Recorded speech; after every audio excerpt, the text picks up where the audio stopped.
Vamos levar nosso pensamento até Papai do Céu, pedindo para Ele que desça suas bênçãos sobre todos nós nesse momento, que a presença dos nossos anjos guardiões também estejam junto conosco, nos envolvendo em energias benfazejas, de tranquilidade, de paz.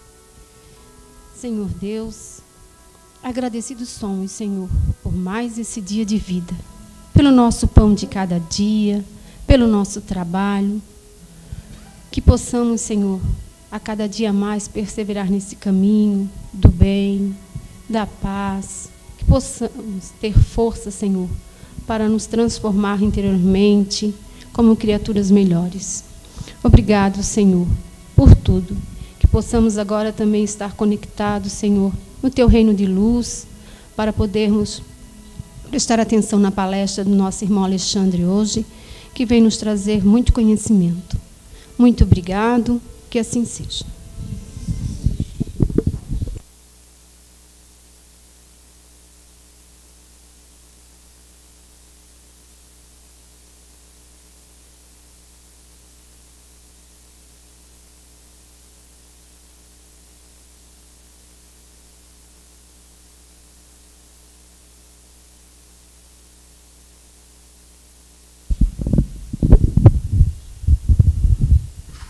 Questão 935 do Livro dos Espíritos. Allan Kardec pergunta: que pensar da opinião das pessoas que olham as comunicações de além-túmulo como uma profanação? E a espiritualidade responde: não pode haver nisso profanação quando há recolhimento e quando a evocação é feita com respeito e decoro. O que o prova é que os espíritos que vos afeiçoam vêm com prazer e são felizes com vossa lembrança e por conversarem convosco. Haveria profanação em fazê-lo em leviandade.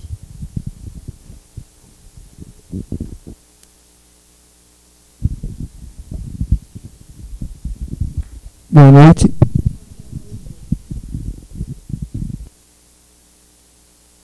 Oi, boa noite. Desculpa aí a tentativa aqui de... Eu não conheço o aparelho também, esse aqui também não sou tão íntimo assim dos dois, né? Aí eu tive que apanhar um pouco. Bom, gente, eu vou conversar sobre mediunidade. E é um tema, obviamente, que daria horas para a gente ficar aqui conversando, né? Daria um curso.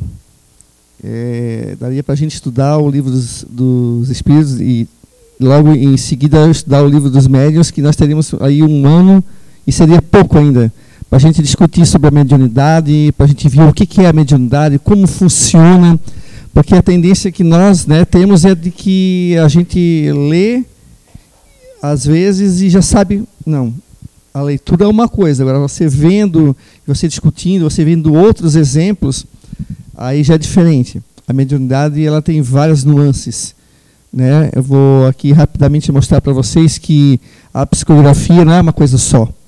Existem médiums que têm a mediunidade da psicografia, mas ela se apresenta com diferentes aspectos dependendo do médium, né? Ah, mas é psicografia. Sim, é psicografia, mas tem aquele médium que a psicografia ela já vem de um modo diferente, ele recebe de um modo diferente essa psicografia. Outros já tem uma outra forma de lidar com a psicografia. Então, a gente vê que a mediunidade não é uma coisa só, única, né? Como, por exemplo, a psicofonia, que é a dita incorporação, né? Então, a gente vai ver aqui rapidamente que a mediunidade ela tem as várias nuances dela. Então, Kardec ficou alguns anos, e se ele não tivesse desencarnado em 1869, ele com certeza estaria estudando, ainda descobrindo e vendo coisas que essa mediunidade nos traz. Vamos aqui colocar aqui a primeira primeira folha aqui. Deixa eu ver aqui, vou botar aqui. Se eu ver que eu estiver apanhando muito, né? Se eu tiver que eu estou apanhando muito aqui, eu já pego e já faço diferente já.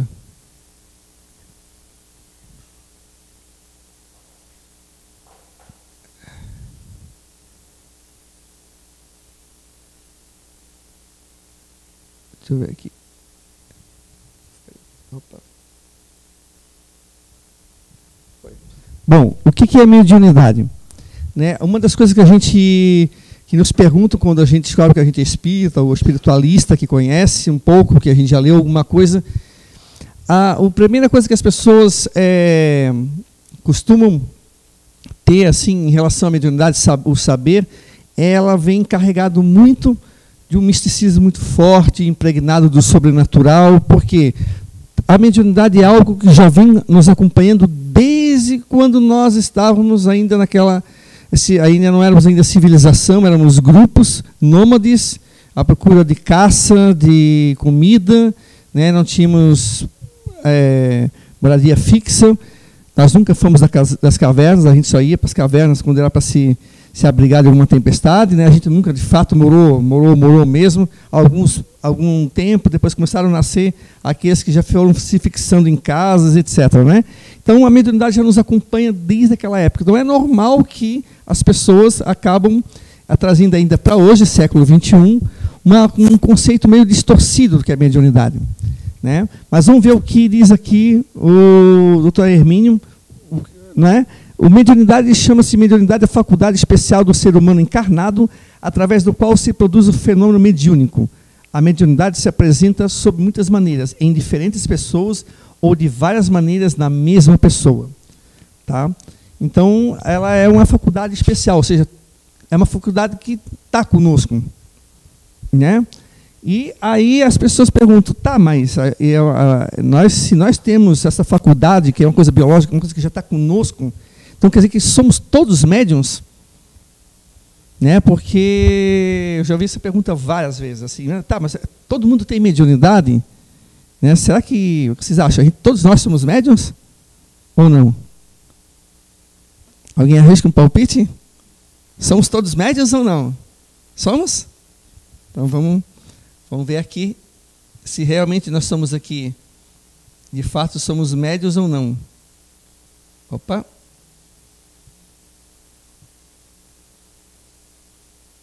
Deixa eu ver aqui.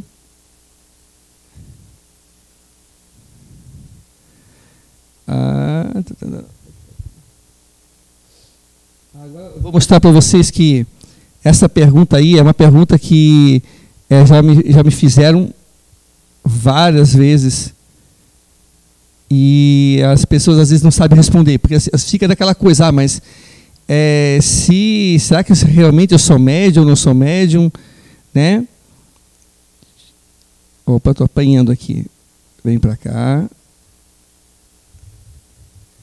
Não quero isso aqui. Eu não estou conseguindo passar aqui, espera aí. Aqui, opa, agora já me achei. Então, mas antes de responder se nós todos somos médiums, o que é ser médium? Né? O que é ser médium? Médium é um intermediário. É um intermediário entre nós, encarnados, e os desencarnados. Esse intermediário é aí onde mora toda a confusão que a gente ainda tem hoje. Por quê? Porque lá, quando nós estávamos ainda, né, descobrindo a roda, o alfabeto, enfim, estávamos construindo o que a gente conhece como civilização, existiam as pessoas que tinham faculdades mediúnicas. E essas pessoas começaram a ser olhadas pelas outras comuns de uma forma diferente. Elas eram as intermediárias entre elas e os deuses. Nós não tínhamos ainda uma noção de Deus. Para nós, o furacão era obra de algum deus, o terremoto era obra de outro deus, o tornado, enfim, tudo que era manifestação da natureza, nós tínhamos a predisposição de colocar algum deus. Ou seja, era a intuição de que por detrás daqueles fenômenos existia um ser, né, maioral que meio que controlava o mundo. Então a gente começou a colocar deuses e deusas. Os gregos, por exemplo, são fantásticos nisso. Eles têm deuses e deusas para tudo que é coisa, inclusive essa coisa do Deus vir aqui se relacionar como uma mortal ou um mortal, e nasceu o dito semideus, né? Hércules foi um desses semideuses, né? Fruto de um amor de um deus com uma mortal, e nasceu o semimortal. Então, o romano a mesma coisa, os egípcios também não fugiram a isso.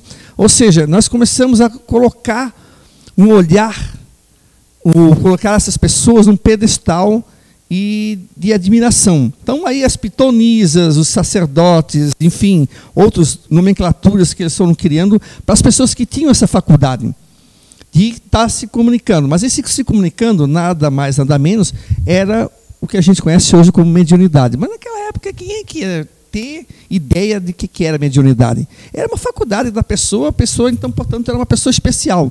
Era uma enviada dos deuses para trazer a comunicação deles para com a gente, né? Tanto no Antigo Testamento é recheado de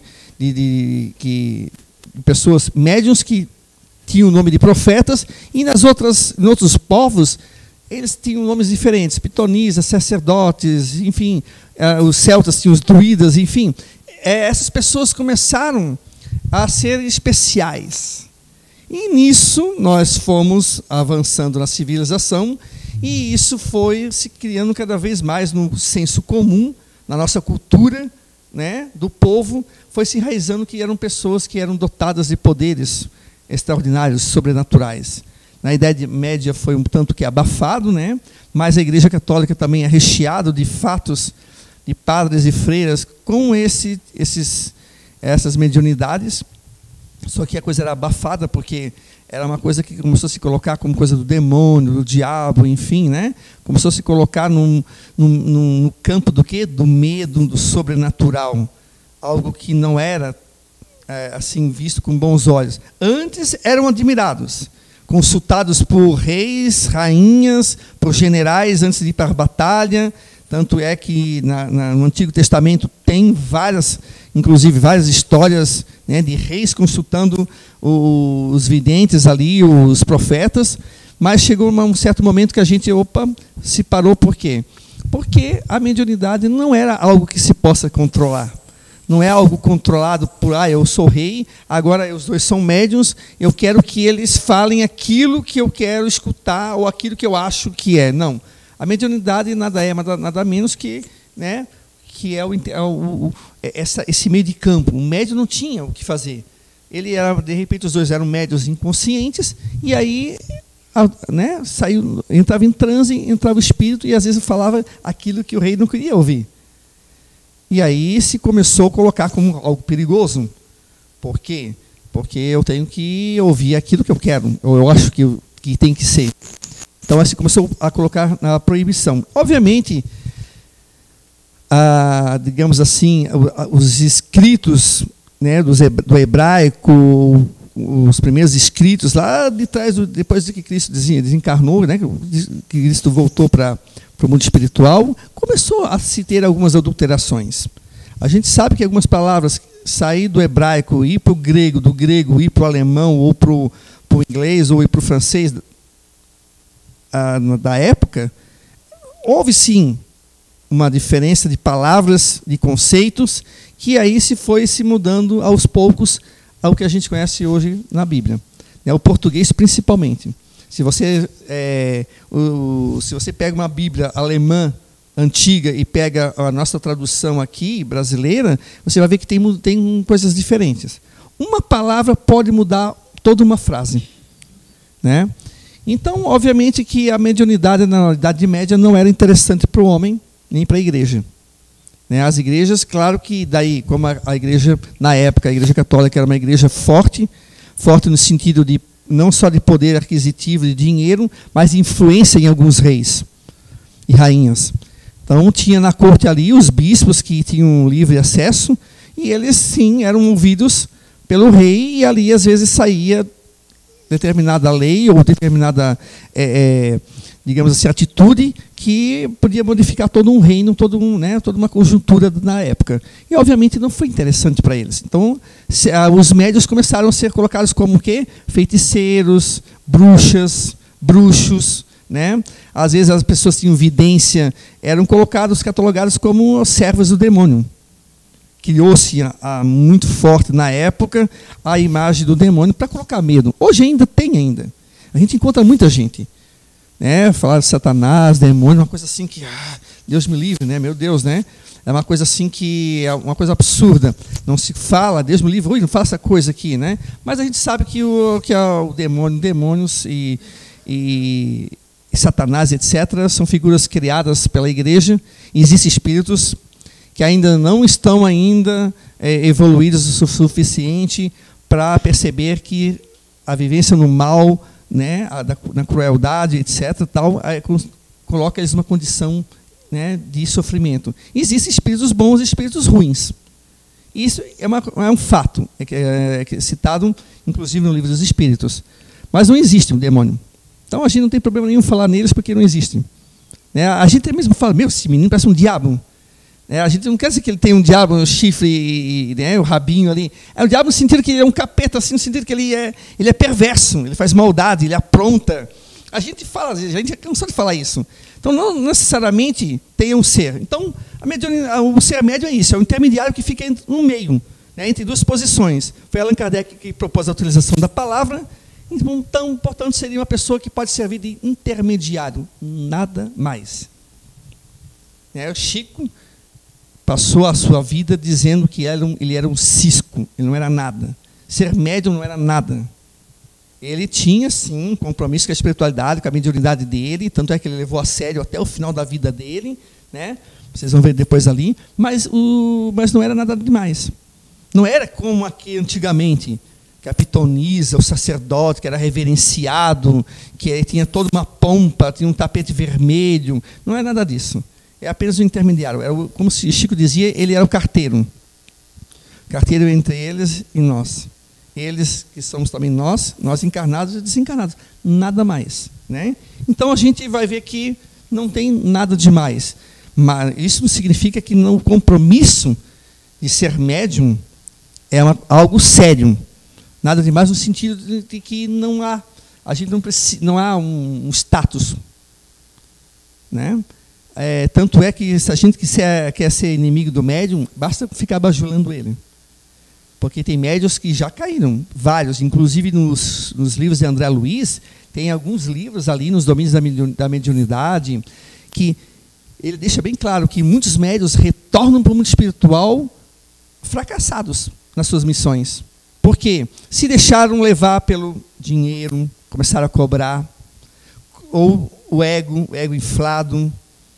Eu sou médium. Aí todo mundo fica ali olhando, bajulando, e ele se sente o maioral. Então, tem médiuns que acabam caindo porque acabam não estudando, não cuidando de si, né, não fazendo a faxina interna que nós temos que fazer no dia a dia, se deixa levar por certos conceitos que não são nada bacanas, não acabam estudando Kardec, não estudam o Espiritismo, não vão principalmente na direção do que Jesus Cristo nos indicou, amar o próximo como a si mesmo. Então, aí tem uns que colocam cartas, e, enfim, tem todo tipo de pessoas que acabam desviando-se da função da mediunidade. Mas agora, será que todos nós somos médiuns? Né? É algo que a gente vai... Vamos lá, novamente aqui com a nossa...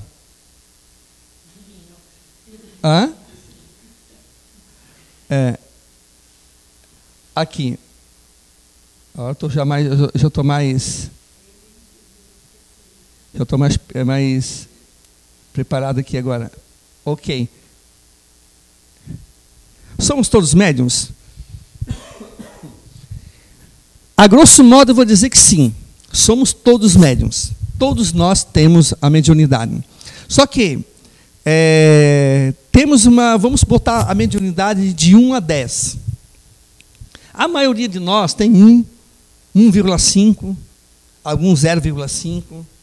Por quê? Quem de nós já não estava em casa, de repente sentiu uma coisa assim, parece que tem alguém ao teu lado, atrás, tu olha assim, parece que tem uma coisa, tem alguém, parece aqui, ou passa algo no teu lado, tu olha, não tem ninguém. Quem de nós já não sentiu aquele arrepio, né? Não sei por quê, mas todo mundo diz aquele arrepio, né? Aquela coisa que parece que tem alguém que fala teu nome, mas tu ouve claramente. Alexandre, eu já cansei de ir lá na frente da casa, abrir a porta. Ué, me chamaram? E eu lá no fundo da casa. Engraçado, cara, será que eu estou ficando doido? Aí eu fecho a porta, ou escutar eu estava em casa sozinho na sala, escutar no quarto da minha filha me chamar. Aí eu chego no quarto, sabendo que não tem ninguém, porque alguém me chama, eu vou olhar, né? Aí eu vou lá, olho, ué? Ou seja, todos nós já passamos por isso. Quer ver outra coisa que a gente passa e a gente às vezes não presta atenção? Tem algo que a gente chama de intuição, não tem? Aquela coisa, eu devia ter escutado a minha intuição. A intuição é nada mais, nada menos do que, muitas vezes, os nossos parentes, o nosso amigo aqui que nos acompanha, que, por exemplo, eu digo assim, pai, eu preciso falar com o Hernando ali, uma coisa que está engasgado aqui na... Eu preciso falar aquilo que ele fez comigo que eu não gostei. Mas, às vezes, não é o momento de eu chegar lá e falar com ele, porque ele ainda está zangado comigo. Então, a minha intuição fala assim, olha, não vai ali hoje. Não vai conversar com ele hoje. Eu escuto, mas vem como se fosse a minha própria voz. Aí eu vou com alguma coisa dizendo assim, eu não sei, mas eu acho que eu não devia ir, mas eu sou teimoso. Eu quero dizer para o Hernando que não foi bem assim. Aí eu vou chegar lá para o seu Hernando, descasca em cima de mim, briga comigo, mete a boca em mim. Eu saio dizendo, puxa, cara, não devia ter ido, cara, porque não escutei minha intuição.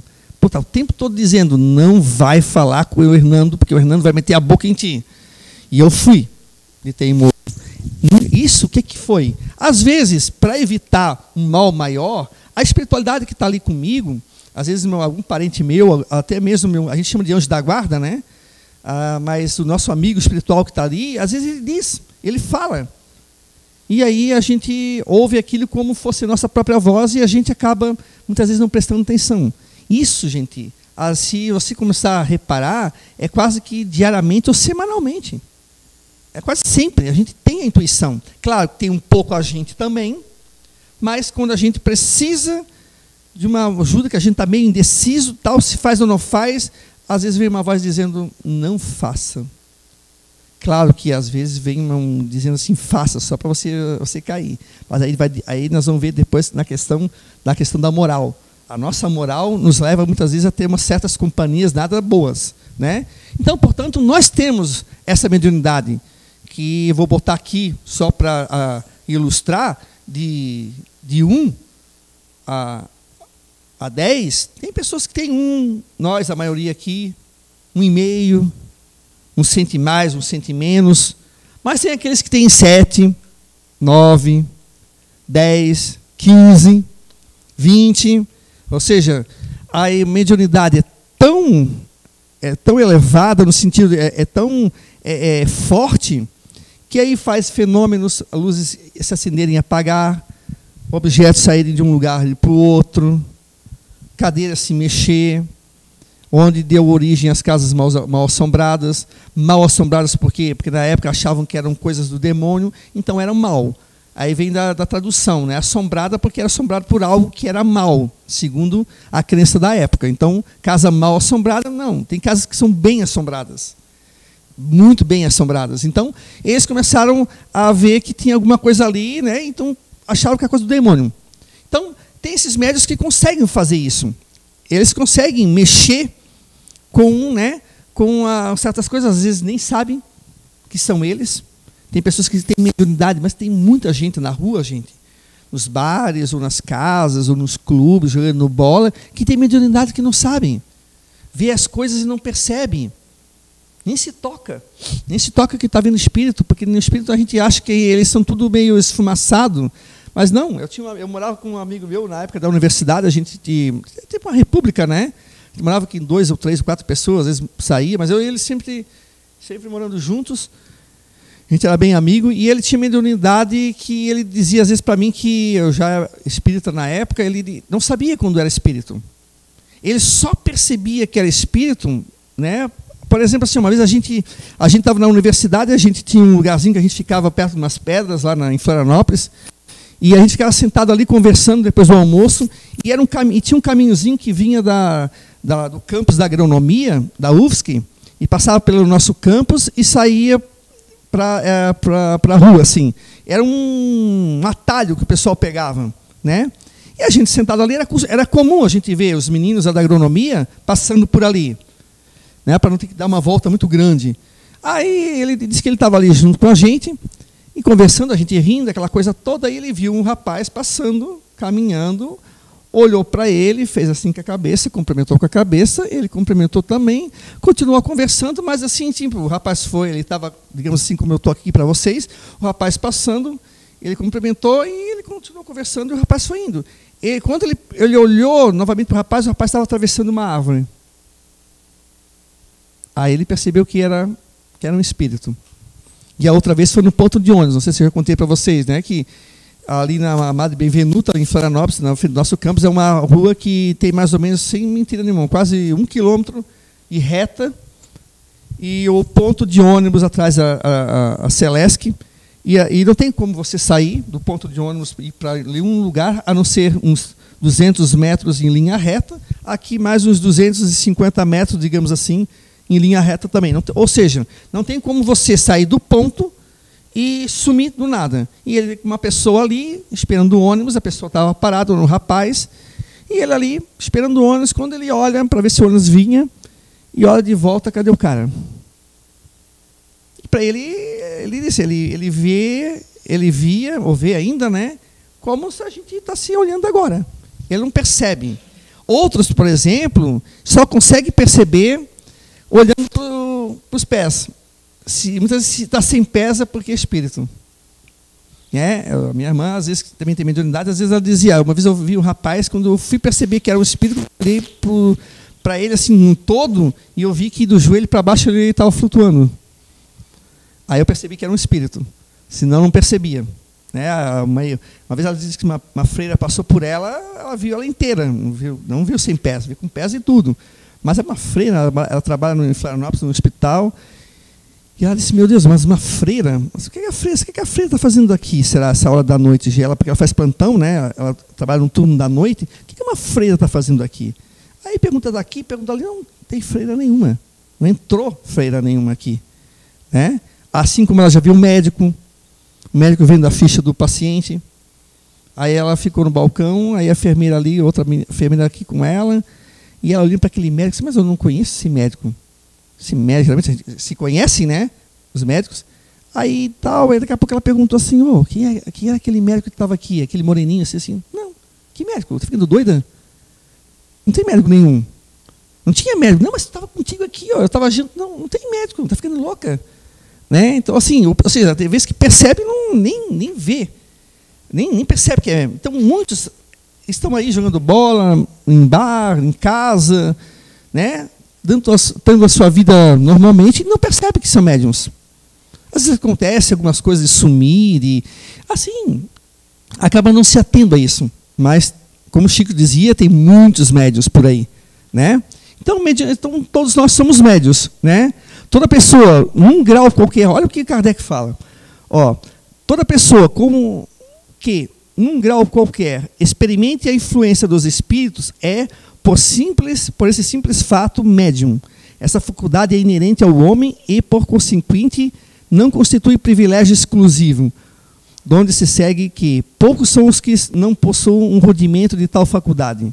Agora, médium, segundo Allan Kardec, quando vocês ouvirem, lerem Kardec falando, médium, quando ele cita isso, está ali, é aquele que tem a mediunidade ostensiva. Tá? Então, não está falando de nós, que temos 1,5, mas às vezes 2. Não, ele está falando daquele médium que é ostensivo, que tem 8, 9, 10, 12. Opa, já passou do 10, né? Mas tem, tá? Então, tem esse médium que ele já é mais influente. Tá? Agora, vamos lá rapidinho aqui. Eu vou mostrar para vocês.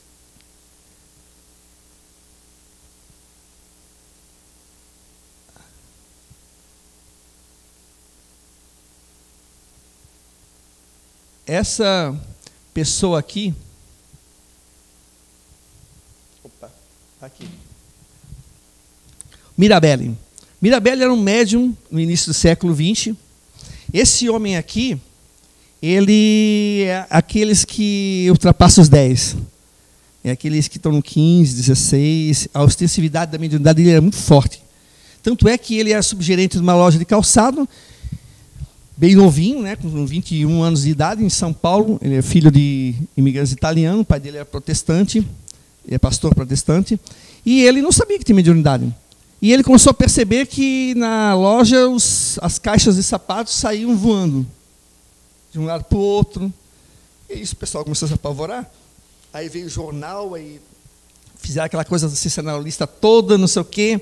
E aí ninguém sabia o que acontecia. Trouxeram o padre, fizeram um exorcismo, fecharam a loja por 2, 3 dias. Coitado ali, né? Não sabia. Até que descobriram que os fenômenos só aconteciam quando o Mirabelli estava presente.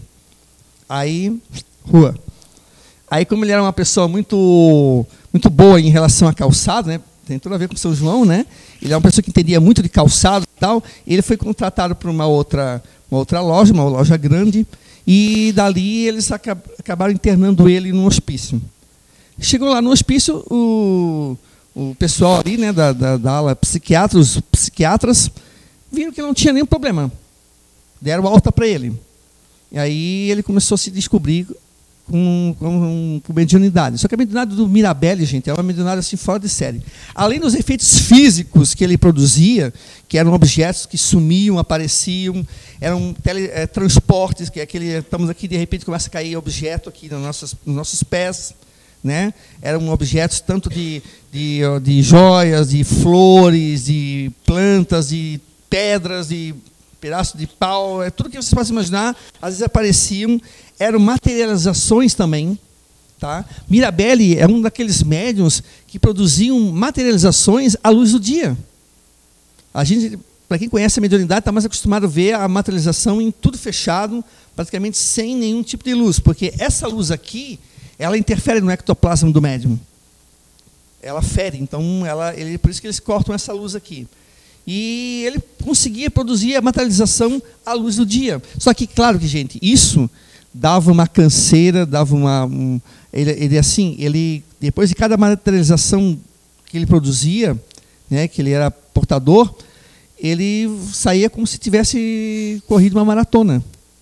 Exausto, alguns quilos a menos, bem cansado, né, tendo que tomar água e descansar, porque é exaustivo, é perda, né, do fluido dele, e tem toda uma produção que o espírito, que não é tão fácil, não é só chegar e materializar e belo e formoso, não. Isso desprende muita energia. Se você já deve ter visto o José Fernando, né, quando psicografa, vocês podem ver que ele volta meio assim, às vezes meio cansado, meio suado, porque desprende a ectoplasmia do médium, o fluido vital dele, para a produção daquilo ali, da mediunidade. Então, obviamente, ele vai sentir um cansaço. Então, imagina ele que desprendia muito ectoplasma para a produção, ali para a produção da ectoplasmia, ele produzia muito, e esse espírito poder sair à luz do dia e não ser afetado. Claro que não era sempre, mas às vezes que acontecia isso, ele ficava muito cansado. Então, assim, o Mirabelli foi um médium que até levitou, tem fotos e tudo. Aí tem teses que dizem que é mentira, que isso nunca aconteceu, etc. Tal. Mas a gente sabe que, diante das evidências de muitos cientistas, tem gente que vai negar até o último momento. Teve gente, por exemplo, que aconteceu com ele, como aconteceu com alguns outros, de o espírito está materializado, a pessoa ir lá tentar agarrar. Agarrou o espírito, não que agarrou o espírito sumiu. Só que isso atingiu quem? O médium. O ectoplasma sai de quem? Do médium. Obviamente que o contato não autorizado influi no corpo dele, e ele ficou bastante doente, seriamente doente, tá? E aí depois eles tiveram todo um cuidado, porque teve gente que não olha aquilo, não acredita e sai dizendo que aquilo ali não é verdade. Não houve um ou dois casos, viram vários casos de pessoas que não acreditaram, mesmo vendo. É mesmo que o Zé produzisse uma materialização aqui, viesse um espírito, vocês vissem tudo aqui, ao vivo, onde é que vai ter aqui, onde é que vai colocar uma coisa que pudesse produzir um efeito desse, uma mágica ou um ilusionismo. E vocês assistirem aquilo e saírem dizendo, aquilo ali não pode ser verdade, cara. Aquilo ali tem alguma coisa. Não adianta, tem pessoas que não adianta. Elas podem ver 1, 2, 10, não vai acreditar. São pessoas que às vezes não estão preparadas para acreditar. Não é ainda o momento. Tem pessoas que acreditam até demais. E aonde foram vítimas de alguns embusteiros. Existe na literatura algumas pessoas que, sim, nunca foram médiums e tentaram ganhar dinheiro, burlar, né? Digamos assim, fazer com que as pessoas acreditassem e ganhar a confiança e depois, né, o dinheirinho das pessoas. Assim como nós temos as nossas notas de R$100 e que tem pessoas que falsificam. E aí, alguém vai deixar de juntar uma notinha de R$100 no chão hoje? Não, né? Eu junto. Mesmo sabendo que tem pessoas que falsificam. Porque nem toda nota é falsa. Né? Então, nem toda materialização é falsa. Então, Mirabelle foi uma pessoa que, assim, praticamente de uma ostensividade da mediunidade, assim, bem ostensiva. Agora nós temos uma figura aqui, que é uma pessoa que você já deve ter ouvido, um Peixotinho, é um médium que conheceu Chico Xavier na década de 20, mais ou menos década de 30, mesma época do que Mirabelle. Ele foi uma pessoa que também de materialização, efeitos físicos, né? Psicografia, ele ouvia, via. Né? Então, esse médium também ele teve uma atuação no espiritismo, morreu novo. Né? É uma pessoa muito querida, muito, assim, uma pessoa que ele conhecia muito mais do que o Mirabelle em relação ao espiritismo. Né? Ele acompanhou, digamos assim, se encontrou com o Chico algumas vezes, então, inclusive tem fotos do Chico, né, que junto com ele expelindo o ectoplasma e o espírito se materializando, um amigo do Chico Xavier e tal. Então ele é uma pessoa que ele tinha uma mediunidade muito ostensiva também, tá? E é uma pessoa que fez história, né, no movimento espírita. Às vezes as pessoas não conhecem, porque a gente às vezes conhece geralmente mais os médiuns do século XX, XXI, né? Que é o Chico Xavier e o Divaldo. Foi. Bom, aqui, essa senhora aqui, a Ivone Amaral, ela escreveu Memórias de um Suicida. Ela também tinha uma mediunidade já desde criança, ouvia os espíritos. Ela tinha uma mediunidade também de entrar em transe e ir junto com os mentores para salvar pessoas das suas posições assim bem degradantes no umbral, resgatar, né? Salvar, resgatar. E ela uma vez foi salvar uma moça. Ela ficou tão impressionada quando ela voltou. Ela contou que, meu Deus, ela se viu amarrada num calabouço, uma situação assim degradante, assim, seminua. E ela tinha sido chicoteada, toda surrada, toda machucada. Só que na realidade não era ela. Era o espírito que eles foram resgatar. Só que ela ficou tão impressionada que ela ficou assim parada num canto. A espiritualidade pediu para ela ficar, né? Porque ela ficou tão impressionada com o estado daquela moça que quando ela voltou para o corpo, o cérebro dela, como não participou daquilo, identificou-se como se ela fosse ela. Porque ela ficou tão impressionada com aquela imagem daquela mulher que ela achou que era ela. Depois a espiritualidade avisou que não era ela. Era assim uma moça que eles haviam resgatado. Então ela tinha uma mediunidade também. Ela via, ouvia, psicografava, tanto que ela psicografou alguns livros e demorou tempo para ela publicar esses livros, porque ela achou que o livro tinha alguma coisa que não era bem verdadeiro, era meio esquisito, tal. Depois o Leon Denis, o espírito Leon Denis, que era um vulto do espiritismo, né, que estudioso do espiritismo, veio e deu uma modificada não, ele deu uma enxugada e uma melhorada no livro Memórias de um Suicida. E aí a FEB, a Federação Espírita Brasileira, publicou. E ela tinha uma mediunidade também bastante ostensiva. E ela tinha uma simpatia muito grande por os suicidas. Toda vez que suicidava-se alguém, que ela saía no jornal, ela marcava o nome da pessoa no livrinho de oração para poder orar pela pessoa, porque ela também já tinha sido suicida em algumas vidas. Então ela tinha uma simpatia nesse sentido. Ela sabe que é um erro, mas que a pessoa depois volta para consertar, mas às vezes volta tendo que pagar um preço bem caro pela falta de confiança em Deus, na vida, né?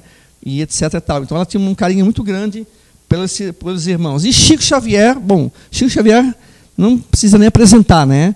Psicografou mais de 400 livros, a mediunidade dele também era bastante ostensiva desde criança. Vocês devem ter visto já no cinema, né, a vida de Chico Xavier.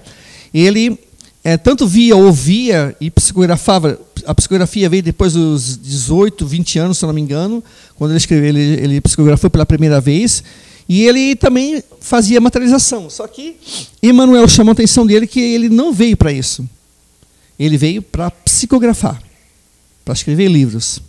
A missão dele era livros. Tanto é que ele foi um dos médicos que mais escreveu livros. Foi 420, 425, uma coisa assim.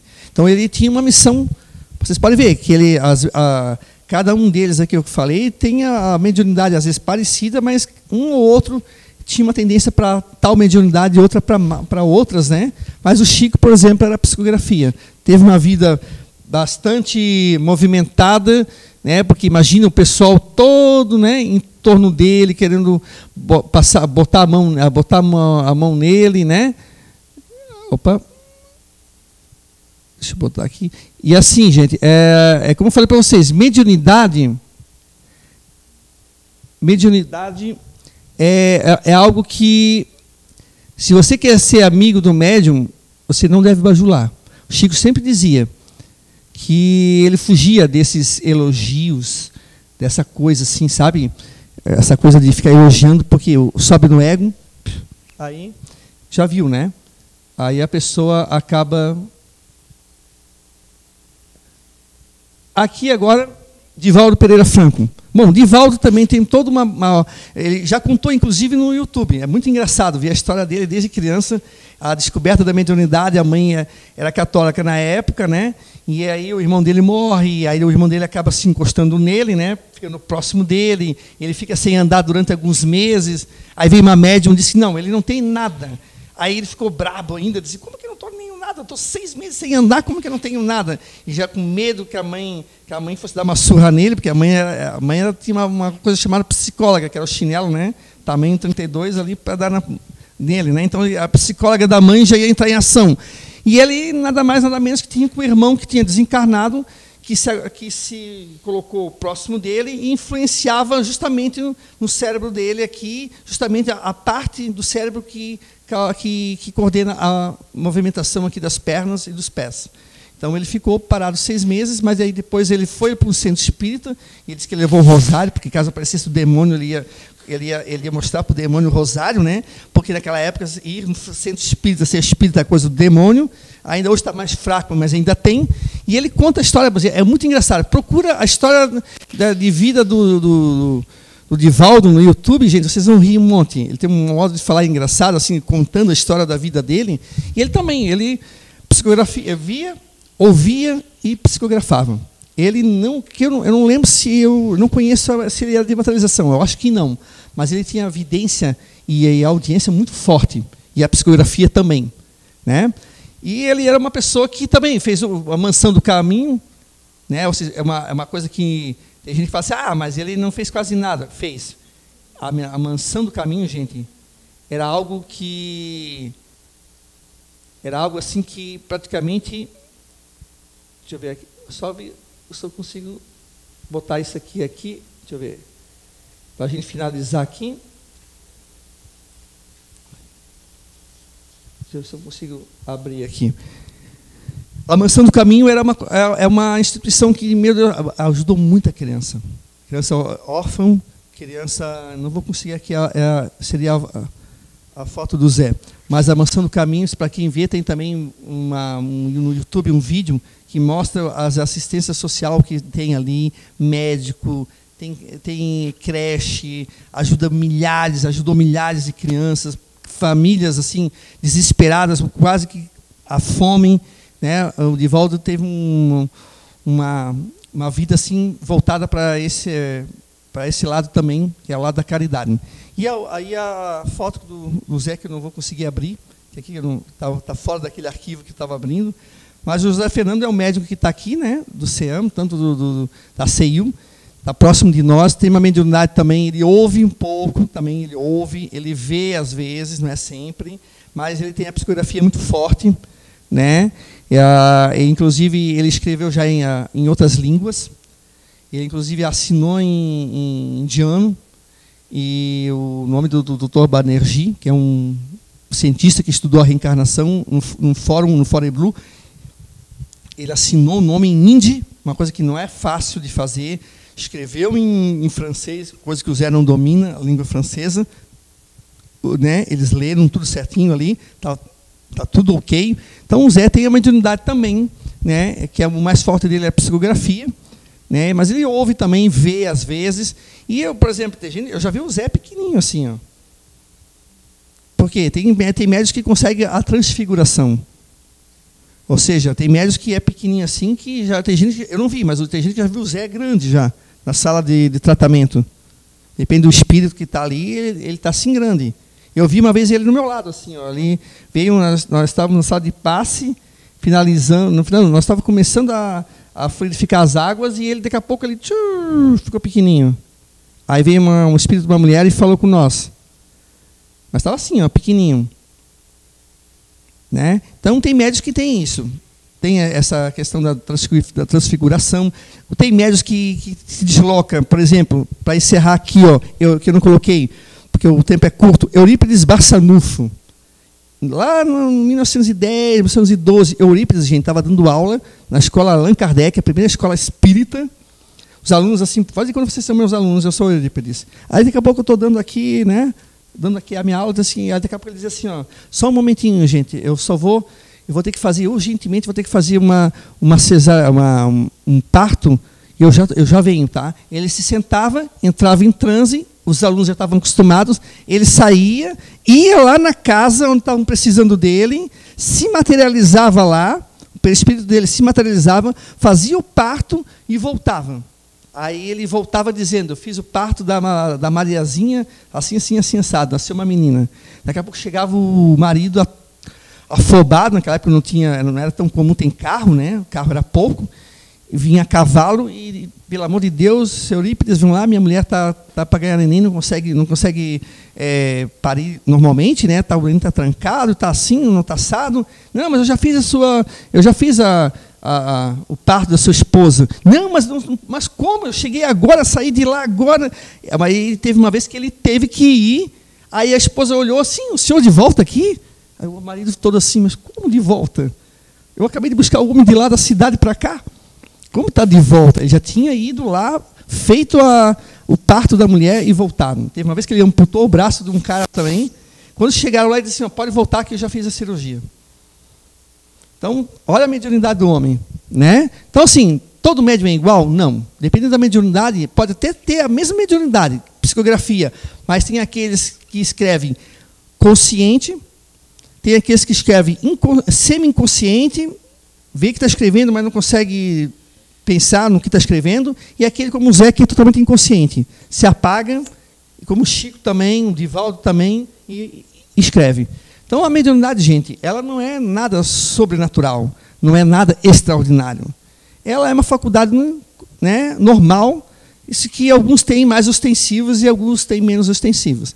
Então, não faz parte do sobrenatural, não faz parte do demônio, dessas coisas que as pessoas colocam para a gente. Muito pelo contrário. Quem quer conhecer a mediunidade, compre o livro dos médiuns. Primeiro, lê o livro dos espíritos, que eu acho que é essencial. Primeiro passo. Lê o livro dos espíritos, mas leia. Não só folheia, porque tem gente que vai, eu já li. Se você for dar uma apertada, não leu. Ele olhou. Não, leia para poder entender. Sem pressa, nem que tu leve 1 ano. Depois, pega o livro dos médiuns e começa a ler capítulo por capítulo para você entender o que acontece, né, aqui desses fenômenos. Você vai ver que não tem nada extraordinário. O teu medo sai, você perde 90% do medo.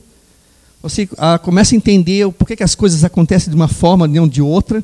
Às vezes a gente é muito induzido porque pelos filmes de terror. Hollywood é mestre em fazer a gente sentir medo. Medo do escuro, olhar embaixo da cama. Né? Quem é que já não olhou uma olhadinha embaixo da cama para ver se não tem nada? Ou o guarda-roupa assim, ó. A gente já fez isso. Por quê? Porque a gente vê esses filmes e a gente acha que pode acontecer como o filme está. Porque para isso que os roteiristas eles são espertos. Os roteiristas eles querem vender o quê? O filme deles. Eles vendem e a gente paga para sentir medo. Um filme de terror, certo? porque senão ninguém paga. As pessoas pagam para sentir medo porque gostam, porque dá adrenalina. E é óbvio que eles vão fazer recheado de demônios, espíritos, bruxas e zumbis, e etc. Tal. Mas eles usam uma coisa que é comum em todo mundo: o medo do escuro. Pode ver, tem gente que tem medo, vai acendendo a luz da casa todinha para ir no banheiro. Eu, uma época, ia no escuro, até que a minha filha me encontrou no banheiro, fazendo meu xixizinho, né? Só que não deu tempo para avisar que eu estava no banheiro de luz apagada. Eu não acendo a luz para não me acordar, que eu vou meio dormindo, né? Mas eu fui e o quarto dela fica bem perto do banheiro. Quando eu vi que ela estava vindo, não deu tempo de dizer, eu estou aqui. Quando ela acendeu a luz, que ela deu de cara comigo, ela deu um berro. Aí ela, pai, por que não acendeu a luz? Porque senão a luz vai me acordar, eu não quero perder o sono. Né? Mas agora não, agora eu vou acender a luz pelo menos do banheiro, para ela ver que eu estou no banheiro, né? Se ela resolver ir no banheiro também, né? Mas eu ia no escuro. Porque se eu tiver que ver alguma coisa, meu filho, não adianta no escuro, luz acesa, luz apagada, de manhã, ou de tarde, ou de noite, às 3 da tarde, meia-noite, ou 3 da manhã, não importa o horário. Você vai ver de qualquer maneira. Se você tiver a mediunidade da vidência, ou despertar essa mediunidade, que é mais comum quando a gente é novinho, começa a vir, mas às vezes acontece de vir depois dos 40. Tem gente que se descobriu médium depois dos 40, 45 anos, que começou a vir, mas é mais raro, assim, não é tão comum, mas também pode acontecer. Tá ok, gente? Desculpa aqui, já estou ultrapassando aqui já para lá do horário, mas assim, pena que não posso falar mais, tem outras histórias que eu queria contar, mas vamos deixar para uma outra oportunidade, né? Se tiver aqui o estudo do livro dos médiuns aqui na casa, quem sabe, né? Ano que vem, participem, porque é interessante a gente conhecer o que é a mediunidade. Como é que se dá essa mediunidade? Por que o espírito aparece assim, para outra aparece assado? Ou será que sempre que aparece assim, assado, como eu ouvi falar, é verdade? Então você vai saber separar o joio do trigo. O que é as histórias que a gente costuma botar chantilly, aumentar mais do que é realmente verdade naquela história que parece mirabolante. Né? Sempre, às vezes, tem um conteúdo de verdade, mas é um conteúdo pequenininho. Essas pessoas aumentam. Não, mas o espírito andava só com a cabeça dele. Claro, porque só a cabeça estava materializada. Ou só a tua vidência. Tem gente que vê só da cintura para cima. Nas materializações, por exemplo, tinha espíritos que se materializavam só os braços. Ele vinha, só o braço. Ele vinha lá e dava... Imagina você cumprimentar só um braço. Só que não estava só o braço, estava ele todo, só que você não via ele. Só que ele só conseguia materializar o braço. Tinha gente que ia dizer, imagina só a cabeça, que mal-estar, né? Só vê aquela cabeça voando, assim, flutuando assim. Todo mundo, meu Deus, a cabeça. Mas é porque o resto você não consegue. Mas tem um outro médium ali que vê, que tem evidência, que vai ouvir ele normalmente. Com cabeça, tronco, pernas e tudo. Né? A gente tem que tirar um pouco as fantasias, as histórias de da vovó de assombração e de Hollywood, e começar a ver que isso nada mais, nada menos que algo natural, que sempre aconteceu e sempre nos acompanhou desde o início da nossa evolução aqui no planeta Terra. Mediunidade é algo natural. Tá ok? Tenham uma boa noite e uma boa semana para vocês.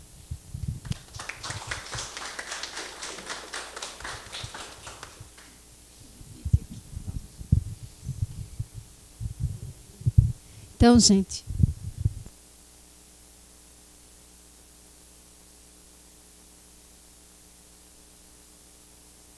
hoje, né?